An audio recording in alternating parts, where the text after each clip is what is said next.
E hoje vamos adentrar a um assunto novo, a um princípio novo, que é a realização da missão de Deus. A realização da missão de Deus. Vamos entender o que é isso, tá? É algo bem interessante. O princípio é: uma igreja viva realiza a missão de Deus da maneira correta. Por que a gente tem que falar desse princípio, né? A igreja viva realiza a missão de Deus da maneira correta. O que os irmãos acham aí? Escola bíblica, vou perguntar aí.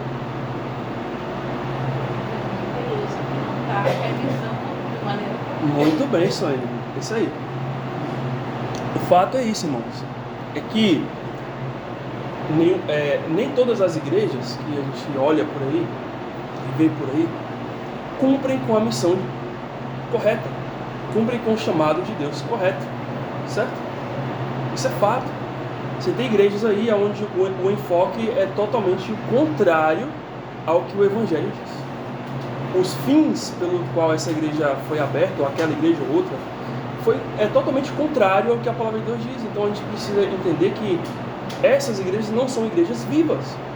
Porque se abrimos uma igreja e estamos chamando pessoas para pregar algo que não é aquilo que é correto da palavra de Deus, então como eu posso dizer que essa é uma igreja viva? Não tem como. Não tem como. Uma igreja viva, que adora, que serve ao Deus vivo, é uma igreja que prega a palavra de Deus, que é a verdade, que é o correto, certo? Mas isso a gente vai trazer para nós também, né? Para nós. Não é só a igreja, não estamos falando aqui só de igrejas e igrejas, né? Igreja A, igreja B, igreja C, não é isso. Mas o ponto é a nossa própria vida. Porque nós podemos estar numa igreja correta, podemos estar? Você está numa igreja correta, numa igreja que prega a palavra de Deus? Sim ou não? Sim. Tem que ter isso com convicção, sim. Né? Estamos sim. Mas só que podemos estar nesse tipo de igreja, uma igreja que anda corretamente, porém a nossa atitude frente não corresponde a realizar a obra de Deus da forma correta. E aí muda tudo. Porque a letra da teologia, a confissão de fé de uma igreja, ela é estática. Ela é como isso aqui, os 10 mandamentos na parede. Os 10 mandamentos aqui, vamos só parafrasear, fazer uma analogia melhor. Está aqui na parede. Ele estando aqui na parede, ajuda em alguma coisa? Não. Não é isso? Não. O que vai fazer com que isso funcione? Quando? Exatamente. Então, é a mesma coisa. A sua Bíblia parada, ela não vai fazer nada. A confissão de fé de uma igreja não vai fazer nada. Mas a questão é quando nós agimos diante daquilo que está em nossa frente. Certo? É quando pegamos aquilo que nós estamos lendo, ouvindo, estudando nas mensagens, né? Ou seja, na mensagem na igreja, ou seja, quando você ouve alguma mensagem na sua casa, na internet, ou algum texto que você lê, que prega a palavra de Deus, é aquilo em ação. Então, a gente pode, infelizmente, estar numa igreja correta, mas ainda assim a maneira como nós realizamos a missão de Deus não é a maneira correta. E é esse ponto que nós queremos trabalhar. Vamos trabalhar nesses próximos domingos, beleza? Porque o que diz lá em 2 Timóteo 3,17?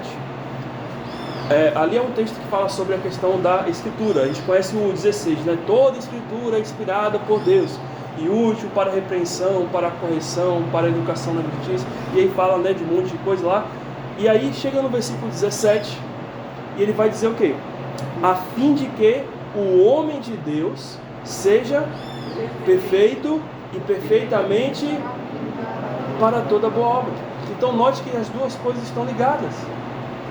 A Escritura, né, a palavra de Deus, ela é útil, ela tem uma utilidade, ela ensina a gente, mas ela ensina para quê? Aí o versículo 17 ele vai dizer o que é afim, né? Temos a irmã Elia aqui, o português, né? Afim, não sei se é uma conjunção, não lembro agora bem o que é, mas é uma expressão aqui que fala assim, olha, o propósito, né? A finalidade, a razão, né? Do porquê que existe a Escritura que é inspirada por Deus. É a fim de que o homem de Deus seja perfeito e perfeitamente habilitado para toda boa obra. Então, a palavra de Deus nos habilita, nos aperfeiçoa, nos torna homens, e aqui homem é a questão de pessoas maduras, não é homem no sentido masculino somente, mas é para mulheres também. É mulheres maduras, homens maduros, pessoas que são capazes e capacitadas, e que fala perfeito, né, completo, né, não é perfeito de que não há pecado, tá? Mas é perfeito de completo, de habilitado, de pessoas que são capazes, de pessoas que realmente sabem o Deus a quem creem, que conhecem e pregam ao Deus a quem creem. As pessoas conhecem, eles sabem. Ele fala a fim de que o homem seja habilitado para toda boa obra. E a pergunta aqui é, o que é toda boa obra? O que é toda boa obra? Já está na tela aí, né? Toda boa obra se refere a toda e qualquer atitude em que o Evangelho é pregado por intermédio de nossas vidas, certo? Então, toda boa obra não é somente a pregação direta do Evangelho. O que é a pregação direta do Evangelho? Quando você vai na rua, quando você vai num projeto, num trabalho, como a gente foi ontem, né? E prega diretamente para a pessoa, e fala de Cristo para aquela pessoa. Isso é a pregação direta do Evangelho. Você vai falar, vai direto ao ponto, vai falar sobre o Evangelho. Mas não é só isso. Toda boa obra aqui se refere a tudo que você faz na sua vida, que deve levar e apontar, através das suas atitudes, o Evangelho pelo qual você vive.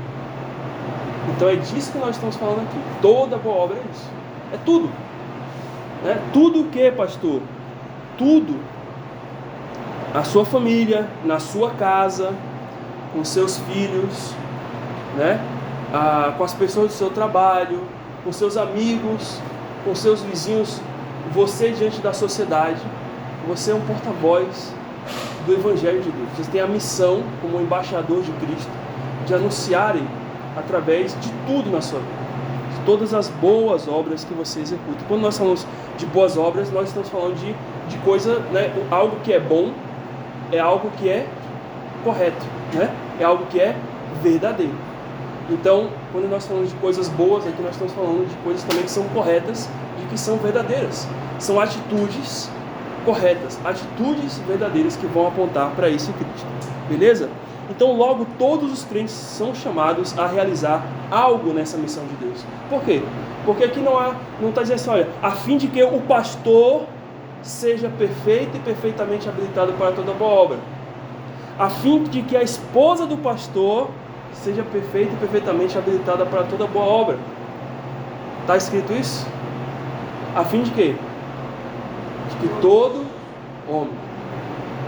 homem aqui, claro, salvo, né? Todo crente, todos sejam perfeitamente habilitados para toda boa obra, todos os crentes. Então, o que é realização? O que é a palavra realização? Realização é aquela palavra, né? O verbo realizar, é aquele verbo que é um monte de conceito, né? Que dá um monte de ideia.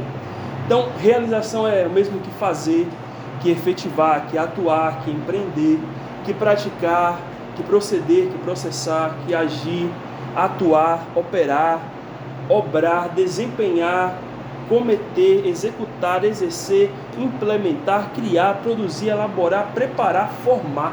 Olha quantas coisas você pode entender do que é realizar, certo? E nós temos um exemplo aqui de palavras, aliás, do uso dessa palavra realização no nosso dia. Obrigado, valeu. Um uso aqui da palavra realização no nosso dia. Por exemplo, quando você fala assim, realizei um sonho, né? O que você quer dizer quando você diz assim, realizei um sonho? Aquele sonho aconteceu. Exatamente, que é o cheguei lá, né? Cheguei lá. Então, o acontecer pode ser também uma das palavras aqui sinônimas a realizar também, né? Então, realizei um sonho. Eu consegui chegar lá. Tinha um alvo e cheguei lá. E realizei, certo? A gente pode falar assim, estou realizando uma operação matemática. O que é isso? Na escola, né? Ou seja, você está ali, pegou um problema, né, matemático, né? Matemática já é um problema aí, né? Quando tem lá no enunciado, né? Resolva o problema, né? Aí mais um, professor, né? Mais um, né? Estou realizando uma operação matemática, ou seja, você está fazendo, né? Você está desenvolvendo, ou produzindo, ou elaborando a resposta daquele problema matemático. Ou às vezes quando a gente está na TV, ou a gente está escutando um rádio, alguma coisa, e alguém fala assim, realização grupo tal, né? Você já deve ter ouvido aí, né? O que é realização grupo tal? Ou seja, aquele grupo foi responsável por realizar, por fazer alguma coisa, né? Ou por movimentar aquela situação toda para poder chegar a um objetivo, a um alvo. Então, realização tem a ideia de fazer algo para alcançar um fim. Essa é a ideia de realizar. É fazer algo para alcançar um fim. E nós, como cristãos, nós somos chamados para isso. Nós somos chamados a fazer algo para chegar ao fim. Toda a nossa vida como um cristão, até o dia em que nós encontrarmos com o Senhor, vai ser um tempo de realização. Nós estamos trabalhando e trabalhando por um objetivo, por um alvo, certo? Então, o conceito aqui como eu falei, realizar traz a ideia de fazer algo para alcançar um fim. E o Tripp, ele vai exatamente nos trazer essa concepção, quando ele fala assim, tudo na salvação diz respeito à realização. Não haveria esperança de perdão, de uma ajuda presente ou de um novo céu e uma nova terra, se não fosse a incansável ambição do Senhor, dos senhores, em realizar o que só Ele seria capaz, no sentido de estender sua graça ao seu povo, redimir e restaurar o mundo agonizante. Esse é um conceito bem interessante.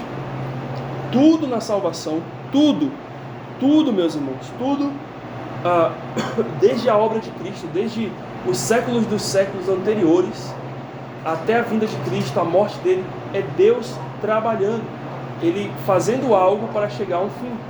Então o nosso próprio Deus, Ele faz isso, Ele estabelece isso, certo? E aqui tem uma palavrinha bem interessante, a palavra ambição, né?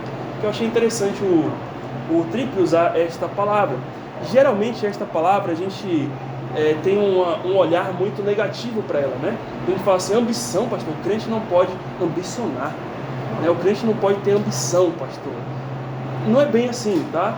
Temos que entender o seguinte, quando a gente, claro, utiliza a palavra ambição, a gente geralmente utiliza num contexto negativo, do qual nós queremos dizer o quê? Ambição como algo assim, como se fosse uma vaidade, né? Como se fosse um desejo por algo errado, como se traz aquela ideia de você querer aquilo que não pode, né? Querer algo que é algo ruim, então, ou invejar, né? Você tem uma ambição grande, né? É a mesma coisa que a gente utiliza para a palavra inveja, né? Para poder dizer inveja. Mas ambição, irmãos, não quer dizer isso. O termo, o sentido real ali da palavra ambição, é a ideia de quê? De desejar ardentemente, de querer, de ter vontade, de ter ânimo. E nós precisamos sim de ambição, claro. A gente precisa ter um desejo por algo, porque senão a gente vai viver uma vida diferente. Há tudo à nossa volta, sem esperança, sem expectativa, né? A pessoa fala, eu nem sei porque eu estou aqui, eu nem sei, né, porque eu faço isso, nem sei porque eu faço aquilo. Então a pessoa está totalmente perdida. Então nós precisamos ter uma visão de algo. E a ambição essa gasolina, né, esse combustível que nos leva a isso. Então, nesse sentido, aqui a gente pode dizer que o Tripp ele está falando de algo que é bom. Então, ambições boas, por aquilo que é bom, por aquilo que é justo, por aquilo que é correto, certo? Então, ambição para realizar.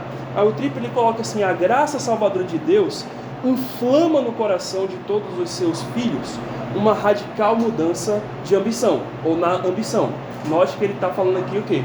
Se há uma mudança radical na mudança da ambição, é porque nós temos antes de Cristo, um tipo de ambição, mas depois de Cristo nós temos o quê? Um outro tipo de ambição, né? Ok?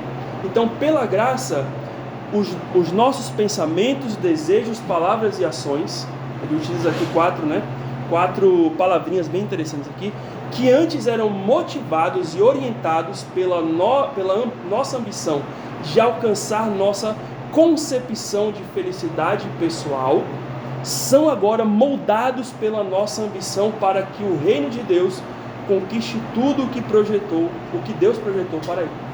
Ou seja, o que Trípoli está falando aqui é que agora a nossa vida há uma mudança. Nós, antes de Cristo, ambicionávamos o quê? A minha satisfação, a minha vontade, o meu desejo, a minha felicidade, o meu conforto. Mas agora, quando nós conhecemos a Cristo, a nossa visão mudou. A nossa motivação, a nossa energia, a nossa alegria, ela se coloca agora na direção que é o quê? Eu vou fazer com que o meu Deus seja glorificado, que a palavra dele seja anunciada, que o reino dele cresça, que o reino dele avance e que eu vou ajudar Deus nessa conquista do reino. Claro que Deus não precisa de nós, mas a ideia é que Deus nos chama para juntos estarmos com ele. Irmãos, operando nessa obra. Se nós cremos que estaremos no céu, conforme Apocalipse 19, e quando Cristo vier, para lutar contra o exército do anticristo, nós estaremos com ele lutando. Você vai lutar, sabia disso? Ah, pastor, mas eu sou tão fraquinho, nem sei dar um soco, nem sei fazer isso aqui, pastor, não aguento nem subir escada, eu já morro, quanto mais lutar, guerrear contra... Não tem problema, o corpo glorificado muda tudo. Mas note que por que Cristo não podia vir sozinho e fazer isso? Podia. Ele tem poder, tanto que é pelo sopro da boca dele, tudo vai ser destruído. Mas a questão é que por que tem que vir Cristo e um exército do céu para isso? Porque note, irmãos, que Deus, nosso Senhor, o Pai, o Filho e o Espírito Santo, Deus Trino, Ele quer que estejamos com Ele nessa jornada, para tudo que a gente faz, para tudo que é realizado no reino dele. Ele nos chama para estar ao lado dele. Então é assim também na obra. A palavra de Deus fala que anjos queriam fazer o quê? Pregar o evangelho, mas não foi dado a eles isso, foi dado aos homens. Mas Deus poderia usar muito bem os anjos e muito melhor que a gente. A gente estava falando ontem, Igor? Se Deus dependesse dos batistas regulares para poder pregar o evangelho, meu Deus, Por isso que Deus também estabelece outros locais, outras igrejas para poder anunciar aonde a gente não consegue chegar.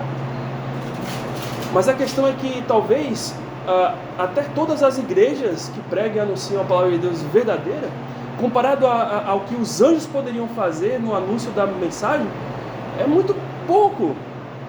Os anjos poderiam fazer muito mais. Mas só que Deus, Ele chama nós. Que Ele quer que a gente esteja ao lado dele.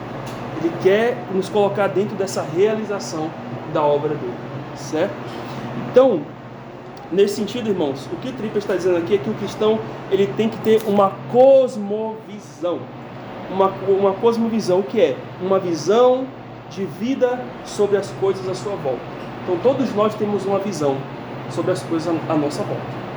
Todos nós temos uma visão da nossa vida, certo? De onde a gente quer chegar, dos nossos sonhos, planos, tudo à nossa volta, dos nossos gostos, ok? E aqui a gente está falando dessa cosmovisão. Então essa cosmovisão do crente, ele agora é direcionado para a missão de Deus, para a obra que Deus nos chamou, como Paulo diz, para toda boa obra. Não estamos falando aqui novamente em apenas trabalhar na igreja local. Ah, pastor, então aqui Deus quer que eu trabalhe na igreja local 24 horas por dia, segunda a domingo. Não é isso, não é nesse sentido somente que a gente está falando aqui. Não estou dizendo que temos que fazer isso, não é isso, tá? Mas estamos falando aqui de atuar onde nós estamos inseridos para que o reino de Deus seja conhecido. Seja em nossa casa, como eu falei, no trabalho, na vizinhança, na sociedade, nos relacionamentos com amigos, nas pequenas e grandes atitudes em nossa vida, nós precisamos realizar a missão de Deus, que é proclamar das boas novas por meio de toda a obra. Então Deus nos chama para isso. Isso é o chamado de Deus para a vida do crente. E aí, Tripp ele vai continuar dizendo que Deus nos conclama para a ser ambiciosos quanto ao crescimento e à expansão do seu reino, entre o já da nossa conversão e o ainda não do nosso lar final. Né? Isso aqui foi interessante, o que Tripp ele fala aqui, que Deus nos chama para isso. Para entre o momento em que nós somos salvos até o momento em que nós nos encontraremos com o Senhor na glória, esse tempo aqui não é um tempo que a gente vai ficar parado. Porque a ideia que muitos crentes têm é que a conversão é um momento assim que, olha, aconteceu na minha vida, Cristo me salvou, então acabou. Agora eu só vou novamente, sabe, fazer alguma coisa lá no céu, né? Ou sei lá, né? Ou até entende aquela ideia assim, não, Cristo me salvou, né? E esse mundo aqui é terrível mesmo e eu só vou ter descanso no céu. E para a vida. Então, a conversão não é a realização final de todo o propósito espiritual de Deus. Não é. Então, quando um crente é salvo, não quer dizer que acabou.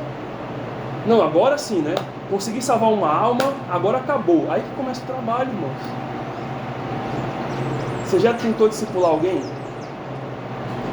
Você sabe, alguém se converteu. Você fica feliz. Ah, pastor, consegui ganhar uma alma, né? Estou tão feliz. O Senhor me usou, consegui salvar uma alma. É, irmão, é maravilha, uau, né? E aí, continua, vai lá. Agora que começa. Agora é o momento em que você tem que sentar com a pessoa, começar a falar de Deus para ela com mais profundidade. Você vai ter que ensinar ela como é que é a vida cristã. Você vai ter que começar a moldar ela. É como se Deus, o que é uma conversão? Eu vou colocar no sentido bem comum, talvez, do que a gente possa pensar. É como se Deus pega um barro que está no meio de um barranco lá, né, cheio de mato, cheio de lixo, né, que é o mundo, né? Deu para entender, né? Ele tira aquele barro, ele pega o barro, ele joga num negócio que faz o vaso, certo? E ele vai colocando ali naquela maquinazinha do oleiro, e ele vai agora lapidando, né? Só que, claro, Deus vai utilizar o quê? O seu braço para isso. O braço de quem vai discipular. O braço daquele que vai, né, moldar aquela pessoa ali. A palavra dele, claro. Então, Deus pega essa pessoa que está lá, jogada naquele barranco, aquele barro lá, podre, imundo. Deus vem, limpa esse barro, coloca aqui e vai começando a formar esse vaso. E ali, né, enquanto a gente vê esses vídeos, o vaso ele gira, né, rapidinho o oleiro faz aquela... Aí faz o vaso ali, né, joga no fogo, né, e ali está prontinho, né. Na nossa vida espiritual acontece a mesma coisa, só que dura o tempo da nossa vida. Então, lá e cá, Deus vai fazendo assim, Deus vai fazendo o barro, né, vai fazendo o vaso, joga no fogo, aí tira um pouquinho do fogo, joga aqui de novo, né, vai fazendo uma melhora, vai fazendo, né? Aí o barro pende para um lado, aí Deus vai lá e bate um pouquinho nele para poder ajeitar, joga no fogo de novo. E essa é a nossa vida. E vai ser assim até chegarmos na glória, quando nós estaremos lá, o quê? Como vasos prontos diante de Deus. Então, nós somos os oleiros uns dos outros de alguma maneira. Então, Deus é o oleiro principal, claro, nós sabemos disso, mas quando nós estamos discipulando alguém, conduzindo alguém, quando nós estamos orientando alguém dentro da palavra de Deus, nós estamos sendo essas mãos de Deus ali, sendo trabalhadas naquele pedaço de barro. Então, irmãos, nós estamos realizando a missão de Deus nesse sentido. Porém, o começo de novas realizações, aliás, a conversão não é a realização final de todo o propósito espiritual de Deus para nós nessa vida. Porém, a conversão é o quê? Né? Não a convenção, não é o refrigerante, né? Porém, a conversão é o começo de novas realizações, que se completará na nossa morada eterna. Então, isso é que é a igreja. A igreja é esse momento onde nós vamos pender para um lado, pender para o outro, mas nós vamos ter que ficar segurando uns aos outros. Um caiu, um está fraco, levanta, o que está mais forte ergue, né? Estamos juntos, vamos lá, né? Um quer correr mais na frente, calma, volta aqui, vamos ficar aqui, vamos ter paciência. O outro quer ficar lá atrás, vamos puxando, vamos lá. Então a igreja é isso, é essa união de forças. A igreja não é um local onde você vai só ouvir a Deus e volta para sua casa, não. É a reunião de onde Deus está realizando a sua missão também. Então, não vou continuar, vou parar por aqui devido ao nosso tempo, mas porque nós vamos entrar aqui sobre realização e a submissão a Deus. Então vamos ver que para realizar a obra de Deus, para realizar a missão de Deus, nós precisamos estar submissos a Deus. Se não estamos submissos a Deus, nós não vamos conseguir realizar a missão de Deus a missão de Deus do modo correto. Certo? Vamos parar por aqui. Vamos então orar ao Senhor. Senhor Deus, muito obrigado pela Tua palavra, Deus, nesta manhã, nesse estudo que nós iniciamos. O Senhor já está trabalhando em nosso coração através dessa palavra que foi dita hoje, eu tenho certeza. Como também tem trabalhado na minha vida. Te agradeço, Deus, porque o Senhor nos chama para essa missão. O Senhor quer que também, Senhor, participemos do avanço, do crescimento do Teu reino. Então nos ajuda, Deus, nesse sentido, para que possamos ter corações que ambicionem, claro, de forma correta, de forma certa, a missão que o Senhor tem nos dado.